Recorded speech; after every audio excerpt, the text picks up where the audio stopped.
Hey guys, and welcome to Pixel Cherry Ninja's channel. In this video today we are looking at Super Space Invaders 91, but let's fix that screen orientation. I wanted to show you guys that because previously the screen orientation feature wasn't working in this core. You couldn't flip it, you couldn't flick it, you couldn't turn it or twist it, but now you can. So this is the Taito F2 core. It's a work in progress core and it's currently being developed by core developer Wicker Wacker, aka Martin Donlon. I've done previous videos and a live stream on this, but I left this game out and this is one of the games that's working, and where you can flip the orientation now, it works on my display because I can't physically turn my screen. I don't have a mount like that. I kind of wish if I did in hindsight, but I don't, so I have to play it this way, and that's the way you guys are seeing it on YouTube. So before I kind of talk about this actual game here, I want to talk a little bit about the history of Space Invaders itself. This game is almost as old as video gaming. The first release, Space Invaders, was released in Japan in 1978 by Taito, and it became an instant classic, guys. The developer behind this was a guy called Tomohiro Nishikado, and it was inspired by Breakout, The War of the Worlds, and Star Wars. Yes, Star Wars. We all love Star Wars, right? Honestly, this is something that spearheaded arcade video gaming. There were countless ports of this game. Like, this came out for pretty much every computer, every console that you can think of. And for the Atari 2600 in particular, this was like the industry's first killer port, or the first killer app. You know, it's a system seller. Space Invaders was that of its time. I just really can't believe how old it is. It spawned like hundreds of clones. Well, definitely over 100 by the time the 80s kicked in, including games called, instead of Space Invaders, Super Invader, TI Invader, and there was another series by Namco that directly took inspiration from this. And you've guessed it, it's probably, well, it's Galaxian, right? I was going to say you probably guessed it, it's Galaxian. So Space Invaders is the granddaddy. There's been lots and lots of sequels. Sequels have added stuff. Well, you're seeing a sequel here. You've got special moves, you've got boss fights, you've got like rhythm action bits. Some of the games like introduce like a 3D playing field, but all the Space Invaders games, at least the ones that I've played, if there's anything different out there, let me know, but you can only go left and right. I haven't found one where you can move up and down. But what's amazing is what we're getting for the MiSTer FPGA. I mean, I'm getting butterflies in my stomach when I see all this stuff coming over. It's amazing what we're getting. The cores that we're getting, this is the F2 core. Some of the games are already working on there really well, like Final Blow, Dino Rex, and Liquid Kids. And now we can add Super Space Invaders 91 to the mix.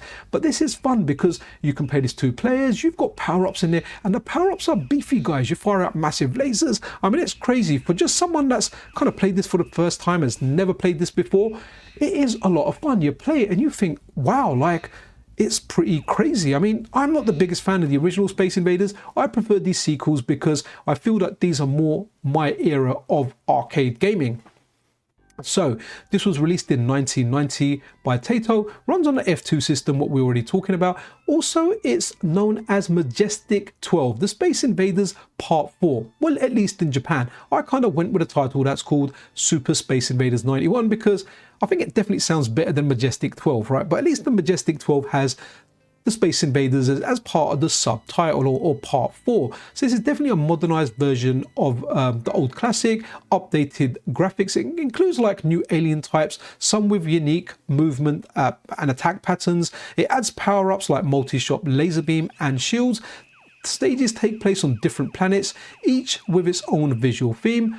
The fact that you can play 2 players simultaneously just makes it awesome. And once again, it's got boss battles, but as well as that, it's got bonus stages. I mean, this game is a banger, guys. The attract mode is really, really good. I personally feel the attract mode shows you better aspects of the game than I can ever show you, because I'm not that good at this game, and the attract mode is there, well, to attract you to play this game. The gameplay is definitely very, very fast paced. When I was playing it, I felt, okay, it started off okay, and like near the end, those invaders just started coming down really, really fast. So the thing about Space Invaders as well, it's been on so many different franchises. I remember over the years buying different Taito franchises, and it would have like different versions of Space Invaders on there, whether it was the original version, whether it was one of these updated versions. I mean, there's lots and lots of versions out there. So Space Invaders probably going to keep going. I imagine at some point we'll get some new Space Invader games because, hey, it's got a long lineage. A lot of people really like it, especially the guys older than me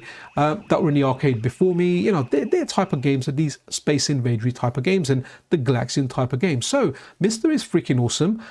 This is currently in alpha. I'll leave a link to where you can get an alpha version of the core, and it's completely up to you if you want to try it. It won't be available in updates all just yet. Give it some time, let the core stabilize, and once it's ready, WikaWaka will put it out. WikaWaka doesn't have a Patreon, so there's no pay a Patreon fee and get access to betas.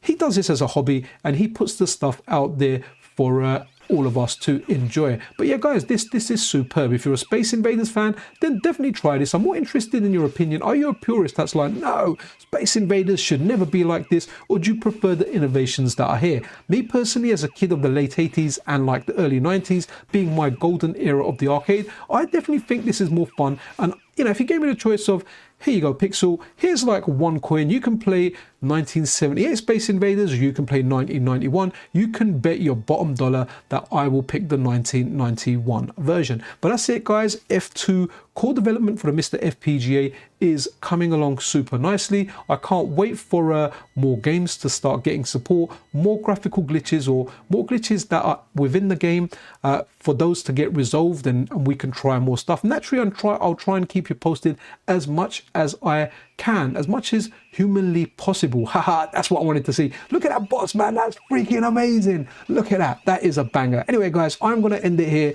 while the boss is dangling his dangly bits out there. Be freaking awesome to one another. If you're not subscribed to the channel, then a subscription and a like is super duper appreciated. This is Pixel Cherry Ninja out.